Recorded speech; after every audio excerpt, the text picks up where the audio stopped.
불고 튀는 정치 토크, 정치 펀치.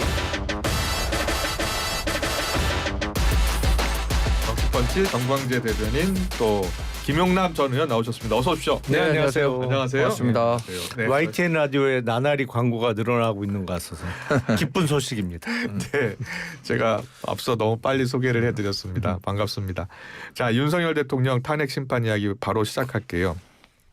어제요, 윤 대통령이 발언 기회를 얻었는데 홍장원 전 국정원 1차장, 곽종근 전 특수전 사령관 때문에 탄핵 공작이 시작됐다고 했습니다. 자, 이 주장에 대해서 어떻게 생각하세요? 그 계엄 초기 단계에서 네. 홍장원 또 곽종근 사령관 네. 이 두 분의 최초 진술이 초기 여론을 형성하는 데 가장 큰 영향을 줬다고 해도 무방하지 않을 정도로 예. 영향력이 컸기 때문에, 그런데 이 두 분은 또 윤석열 대통령이 주장한 것과는 완전히 배치된 주장을 하고 있잖아요. 네. 윤석열 대통령 측에서는 이번 헌법재판 과정에서 두 사람의 진술을 어떻게 반박할 것인가가 가장 중요한 과제가 됐을 것 같은데 네. 어느 정도는 좀 예상된 발언이라고 생각합니다. 왜냐하면 두 사람이 이미 그 국회 청문회 과정에서 위증과 관련한 선서를 한 발언, 이것을 그 헌법재판 과정에서 번복하기는 쉽지 않았을 것 같고, 그리고 뭐 회유와 관련한 얘기들을 계속해서 얘기하고 있는데, 회유와 관련한 뭐 구체적인 정황 또 그것을 회유가 있었다는 것을 정말 의심할 만한 그 근거를 제시하지 않는 한 재판관들이 회유가 있었다라고 판단할 수 있을까라는 뭐 약간의 회의적인 시각도 갖고 있습니다. 그래요? 김용남 전 의원은 어떻게 보셨어요? 지금 벌어지고 있는 탄핵 심판 절차가 공작의 결과물인가요? 그건 아니잖아요. 사실은 계엄 선포가 그렇죠. 위헌인지 아닌지 아니 사실은 아무런 요건도 갖추지 못하고 상황에도 맞지 않는 비상계엄을 준비하고 실행했던 게 공작이죠. 대통령 중심으로 국방부 장관 그리고 뭐 수방사, 방첩사, 뭐 특전사 사령관들이 모여서 준비했던 비상계엄이 공작이었던 것이고 그런 불법적인 공작에 대해서 지금 탄핵 심판이 진행되는 것인데, 그거는 홍장원, 곽종근 두 사람의 진술이 없었다고 해서 탄핵 절차가 진행 안 됐겠어요? 온 국민이 거의 실시간으로 다 지켜봤는데 국회에 계엄군이 들어가고 선관위가 계엄군에 의해서 접수되는 걸 다 지켜봤는데, 그러니까 아직도 이 정상적인 인식을 못하고 있다. 뭐랄까요? 일부러 그러는 건지 아니면 진짜 그렇게 믿고 있는 건지는 잘 모르겠습니다만 하여튼 정상이 아닌 건 틀림없습니다. 아니, 상황 인식은 정확히 하고 있는 거죠. 이 두 사람이 윤석열 대통령에게 가장 불리한 증언을 하고 있으니까 이 두 사람의 증언을 어떻게든 반박해야 헌법재판소에서든 나중에 있을 형사재판에서든 본인에게 유리한 구도가 형성될 수 있기 때문에 어제는 이제 곽종근 전 사령관이 했고 화요일에는 홍장원 전 국정원 1차장이 했는데, 핵심이 홍장원 차장 같은 경우에는 이제 정치인 체포 관련 그리고 이렇게 이야기한 거고, 의원을 끌어내라 관련해서 이제 곽 전 사령관 그 두 부분이 그거잖아요. 포고령 1호에 있었던 국회와 지방의회의 정치 활동을 전면 중지한다.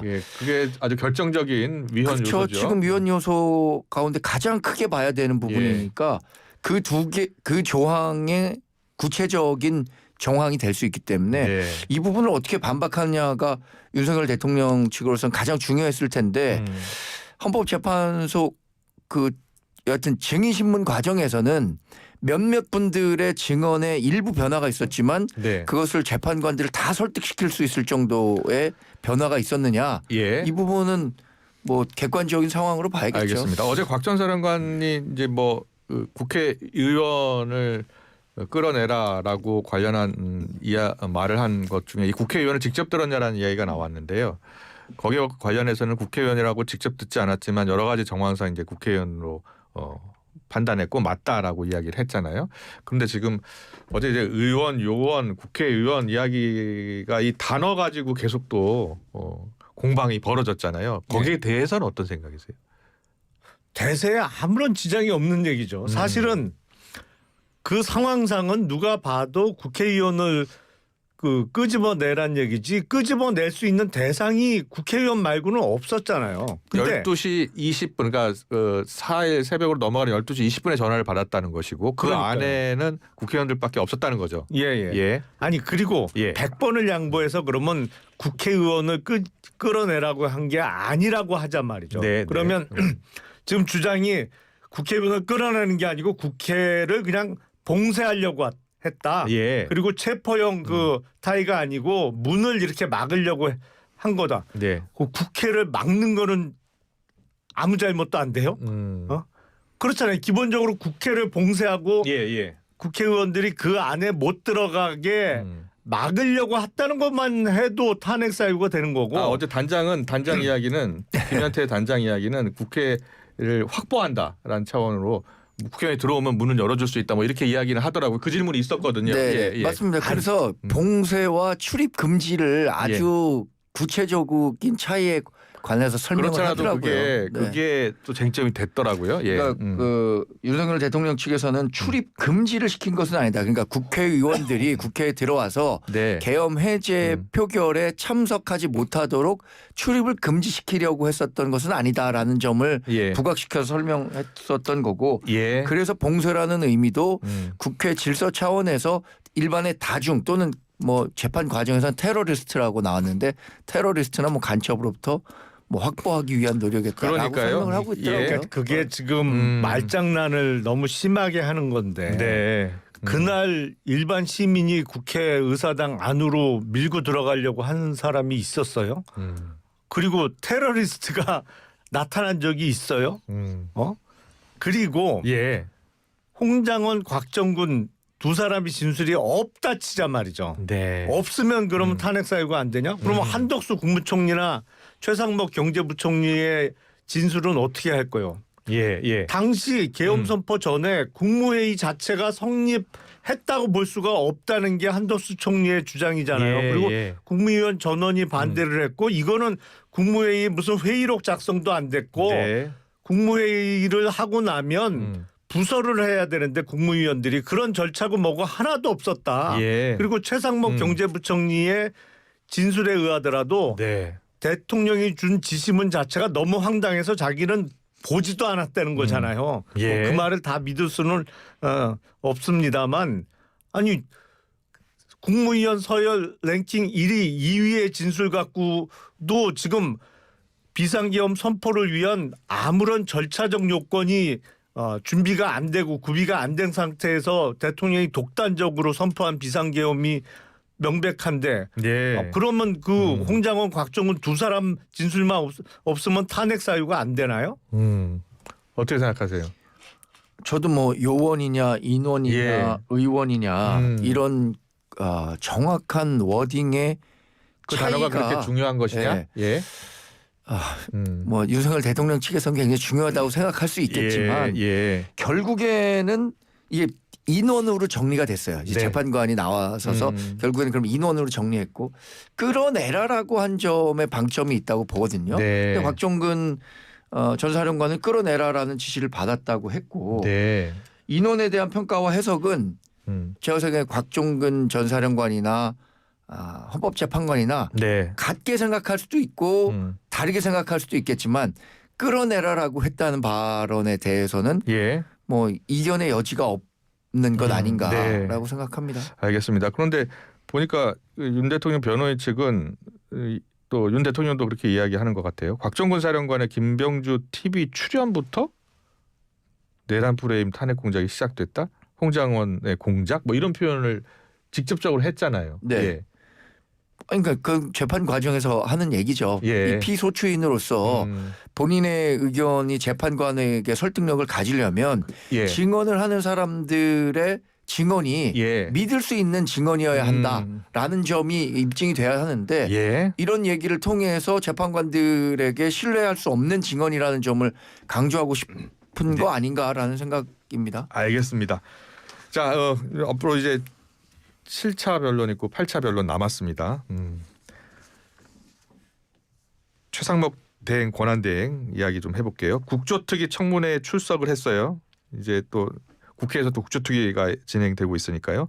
마은혁 후보자 임명에 대한 입장을 밝혔는데 최권한 대행이 이렇게 얘기했어요. 당시 여야 합의를 확인 못했다. 지금이라도 합의해주면 임명하겠다라고 했는데 여야의 생각이 다른 거예요. 야당은 합의를 했다라고 하고 여당은 합의를 하지 않았다라고 해요. 누구 말이 맞는 거예요? 아니 합의는 있었죠. 예. 사실은 당시 추경호 국민의힘 원내대표와 네. 박찬대 민주당 원내대표 간에 합의가 돼서 공문이 국회에 접수가 됐잖아요. 그러니까 민주당 추천 두 사람 네. 이미 임명된 정계선 후보와 마은혁 후보 그리고 국민의힘 쪽에서는 조한창 후보 이렇게 해서 합의된 대로 공문을 국회에 접수를 했던 것이고 이제 와서 합의를 확인할 수 없다는 거는 사실은 팩트를 좀 왜곡하고 있는 것이 아닌가 싶어요. 예, 팩트를 왜곡하고 있는 거다. 합의는 그 인원과 관련해서는 합의가 있었다고 저도 보고 있습니다. 그 당시에 추경호 원내대표와 박찬대 원내대표가 민주당에서 2명 추천하고 예. 국민의힘에서 1명 추천한다라는 그러니까 3명을 구성하는 데 있어서 예, 예. 말이죠. 그런데 인사청문회 과정에서는 우리 당이 참여하지 않았었기 때문에 이 2명의 그 인사를 민주당에서 추천했는데 이 인사 전체에 대해서 합의했었던 것은 아니라는 생각을 갖고 있기 때문에 예. 최상목 권한대행도 그 연장선상에서 생각하는 것 같고 저는 예. 근데 지금 마은혁 그 재판관 후보자에 대한 네. 임명이 예. 이렇게 성급하게 빨리빨리 진행돼야 되는 것인가에 대한 의문은 갖고 있습니다. 만약에 헌재에서 마은혁 후보자를 임명해야 한다라고 네. 최종으로 판단하면 네. 최 대행은 어떻게 해야 된다고 생각하세요?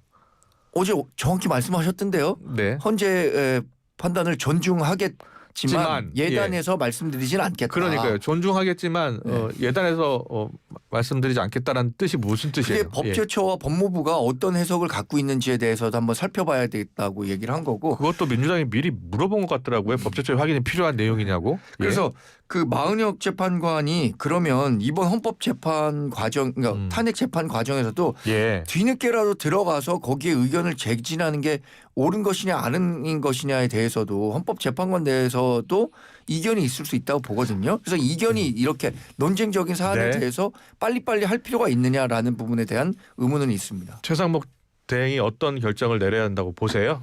헌법재판소에서 그 국회에서 추천한 후보에 대해서 임명을 안 하고 있는 것 자체가 국회의 헌법재판관 후보자 추천에 관한 권한을 침해하는 것이다. 이렇게 결정을 한다면 그거에 당연히 따라야 되는 거죠. 네. 헌법과 법률에 있어서 최종적인 해석 권한을 갖고 있는 국가기관은 헌법재판소입니다. 예. 헌법재판소의 결정에 대해서 법제처나 법무부에 다시 유권 해석을 의뢰한다는 것 자체가 어불성설이고요. 네. 근데 시기적으로는 마은혁 후보자의 임명이 오히려 지금 이루어지고 있는 윤석열 대통령에 대한 탄핵 심판 절차의 지연을 초래할 수도 있어서 예. 지금 이 상황에서는 예. 이제는 별로 뭐 안 중요한 일이 될 수도 있겠어요. 시기적으로. 그렇게 보시는군요. 왜냐하면 예. 지금 8차 기일까지 예정돼 있잖아요. 다음 주입니다. 예. 다음 주 목요일이에요. 그렇습니다. 13일이란 말이에요. 근데 예. 만약 그날 결심을 한다. 근데 마은혁 후보자에 대한 임명이 13일 이후에 이루어진다. 예. 그러면 결심했던 탄핵 절차를 다시 변론 재개를 해야 되는 상황도 벌어질 수가 있어요. 그럴 수도 있겠네요. 예. 예. 그래서 다시 들여다 봐야 되니까 또. 그렇죠. 왜냐하면 새로 임명된 재판관은 재판정에 한 번도 못 들어갔으니까 그런 경우에 재개를 해야 돼서 그래서 최상목 권한대행이나 국힘 쪽이 이게 탄핵 절차 지연 전략의 하나로 마은혁 후보의 임명을 미루고 있는 건가? 뭐 이런 생각도 듭니다. 네. 아니 정반대 해석이 전 가능하다고 봅니다. 왜냐하면 마은혁 재판관 없이도 8명이 구성돼 있고 네. 충분히 탄핵 심리가 가능한 구성이 돼 있단 말이에요. 예, 지난번에 예. 박근혜 전 대통령 탄핵 과정에서도 한 명이 결혼인 상태에서 8명이 판단했습니다. 심리를 해서 진행했었고 지금 말씀하신 것처럼 마은혁 재판관이 뒤늦게 이 재판에 관여하려고 한다면 한 번도 그 재판장에 들어가 보지도 않고도 그냥 판단을 해야 되는 상황에서 그것이 바람직한 건가? 그리고 마은혁 재판관에 대한 임명 절차가 전 더 늦어질 수도 있다고 보거든요. 네. 그럼 마은혁 재판관을 임명하지 않고도 가능한 상황이라면 예. 빨리 그 상태에서 진행해도 된다는 얘기죠. 알겠습니다. 어제 정진석 대통령 비서실장이 이제 청문회에 와서 개헌 배경을 두고 이제 야당의 탄핵 남발이다라는 주장을 하면서 이 야당 의원들에게 이렇게 이야기를 했어요. 윤 대통령을 내란 수계 윤석열 등으로 지칭을 하니까 대통령 호칭을 뭐 정중하게 요청합니다라고 했는데 여기에 대해서는 어떤 생각이세요? 일단 앞부분은 말이 안 되는 거고 예, 예. 탄핵을 남발했다 그렇게 보여줄 여지가 있죠. 기존의 입장을 그대로 또 예. 이야기한 거고요. 예. 근데 야당에서 탄핵을 여러 차례에 걸쳐서 하면 계엄군으로 국회를 점령해야 되나요? 예. 아니면 점령할 수 있는 건가요? 그건 말이 안 되는 거죠. 말이 안 되는 주장이다. 예. 그리고 내란 수계로 기소가 돼서 지금 내란 수계죄 피고인인 거는 틀림없는 사실이잖아요. 네. 물론 비서실장 입장에서는 본인이 모시던 대통령에 대한 호칭이 내란 수계로 불리는 게 다소 불편할 수는 있겠습니다만 예. 내란 수계로 지금 재판이 진행되는 것도 틀림없는 사실 아닌가 싶습니다. 대변인께서는요. 그런데 우리가 네. 법치주의의 근간 중에 하나가 예. 무죄 추정의 원칙이잖아요. 예. 무죄 추정이 되기 전까지는 그 형을 확정할 수 없는데 네. 혐의자인 건 분명하죠. 그리고 그 정진석 비서실장이 이렇게 불쾌한 감정을 표현한 거는 전 당연한 일이라고 생각합니다. 저도 당 대변인으로서 네.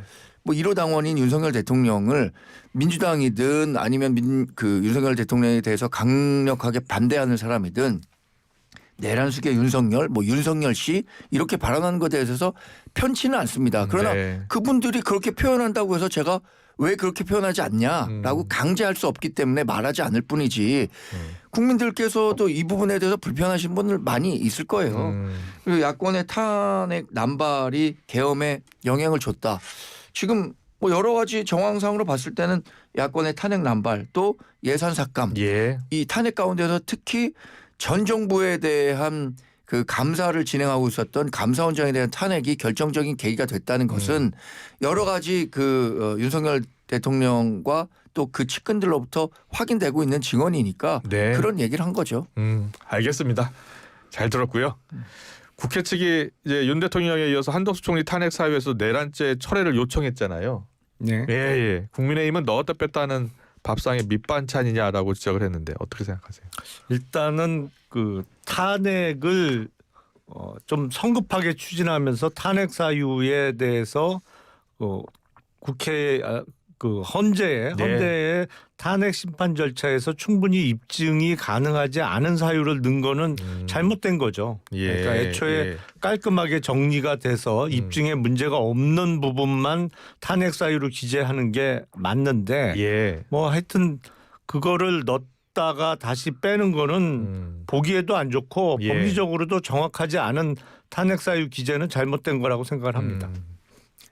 뭐 민주당이 정치적 행위에 대해서 정치적 예. 책임을 지금 지고 있다고 생각합니다. 그러니까 이거 사실 내란을 제외하면요. 네. 한덕수 당시 대통령 권한대행에 대한 탄핵 사유 가운데 남는 것은 헌법재판관 3인에 대한 임명을 하지 않고 있다. 예. 뭐 이 부분밖에는 없게 되는데 이것이 얼마나 민주당이 자신들의 이야기를 듣지 않는다는 이유만으로 네. 정리정략적으로 진행된 탄핵이었는지를 그대로 보여주고 있기 때문에 사실 그 한덕수 국무총리에 대한 탄핵 이후로 예. 민주당에 대한 거센 반발 여론 이런 것들 형성되고 있는 거잖아요. 네, 네. 그에 대한 책임까지도 민주당이 져야 한다고 생각합니다. 알겠습니다. 최근 여론조사 하나 짚어보고 가겠습니다.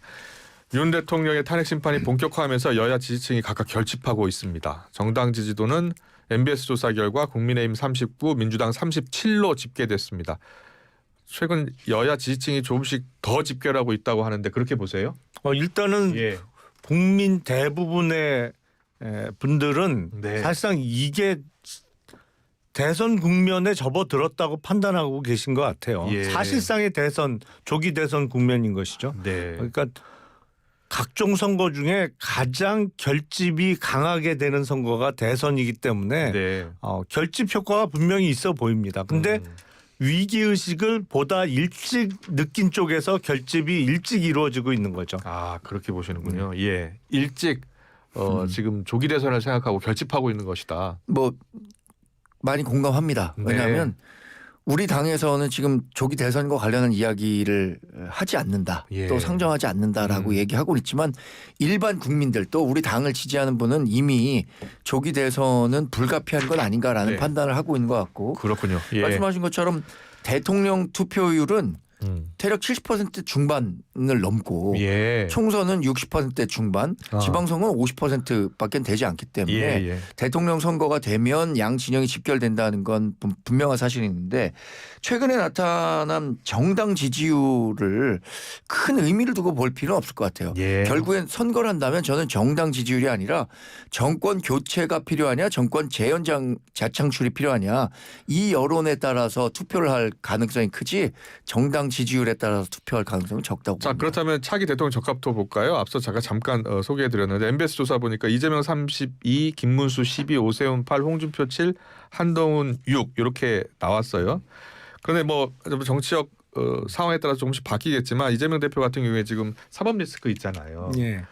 그리고 이재명 대표가 최근에 이제 위헌법률 심판 재청 신청도 하고 있고 이게 만약에 조기 대선이 치러진다면 이 적합도 지금 32% 나왔지만 더 올라갈 가능성이 높다고 보세요? 아니 물론 양자 대결 구도가 되면 올라가겠죠. 예, 양쪽 다. 예. 그런데 강원 보세요. 지금 민주당 쪽에서는 누가 뭐래도 이재명 대표가 완탑이잖아요. 네. 근데 지금 여론조사 대상에 포함된 김문수, 오세훈, 홍준표, 한동훈 잠재적 후보의 지지율을 합치면 예. 33%예요. 아, 이재명 예. 대표 32%고. 아, 예. 그러니까 누가 뭐래도 대통령 선거는 51대 49의 싸움이 될 수밖에 없습니다. 그렇군요. 예. 예. 그러니까 뭐 어느 한쪽이 쉽게 이기는 대선은 제가 보기엔 없는 것 같아요. 그러니까 네. 2017년도에 탄핵 직후에 치러졌던 당시 조기 대선에서도 문재인 당선자가 대략 42% 정도 살짝 못 미치는 득표를 했는데 당시에 홍준표, 안철수, 유승민 후보의 득표율을 합치면 52%가 넘거든요. 예. 그러니까 쉬운 대선은 결코 없습니다. 그렇군요. 예. 대변인께서는 아니 그 같은 계산을 하고 계셨네요. 저도 그렇게 하셨어요. 김문수, 다 오세훈, 합쳐보셨어요? 홍준표, 한동훈 다 더하니까 33%. 근데 그게 다 모아집니까? 그게 문제죠. 예. 그게 다 모아지지 않을 수 있잖아요. 2017년에는 그게 모아지지 않았기 때문에 그렇죠. 어이없게 그냥 문재인 당시 대통령에게 정권을 헌납했었던 거고 그에 대한 학습 효과는 분명히 지금 우리 지지자들이 갖고 있습니다. 그래요. 근데 국민의힘 같은 경우에는 이준석 의원 출마도 변수잖아요.